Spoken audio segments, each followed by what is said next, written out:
Nos oponemos al ataque que el Partido Popular hace a la educación pública de este país. Más alumnos y menos profesores, para los socialistas, no es el camino.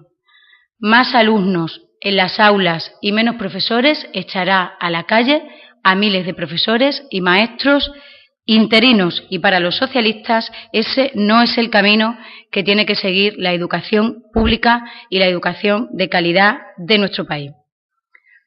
Para el Partido Socialista, la subida de tasas universitarias al 50%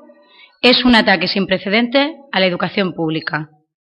Un país que quiere superar la crisis, un país que quiere salir reforzado de la crisis, no puede atacar la educación pública, sino que debe invertir en ella. Por lo tanto, la subida de las tasas universitarias y el recorte del 50% del presupuesto general del Estado destinado a becas, para los socialistas no es el camino. Y la cuestión que planteamos a los responsables de la Junta de Extremadura en esta cuestión de la subida de tasas universitarias es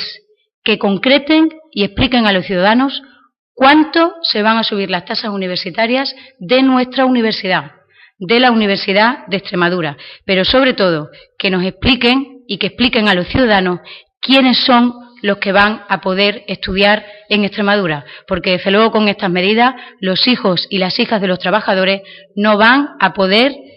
hacerlo. Imaginamos que los 24.500 universitarios que tiene la Universidad de Extremadura y su familia en la mañana de hoy, conociendo esta serie de reformas y este ataque progresivo a la educación pública que está haciendo el Gobierno del Partido Popular, les tendrá muy preocupados. Por eso esperamos que lo expliquen y lo expliquen cuanto antes. Y cuánto se van a subir las tasas de las matrículas en la Universidad de Extremadura sean explicadas, pero sobre todo sean explicadas de una manera concreta para que los ciudadanos sepan qué reforma va a poner en marcha tanto el Gobierno de Madrid como el Gobierno de la Junta de Extremadura.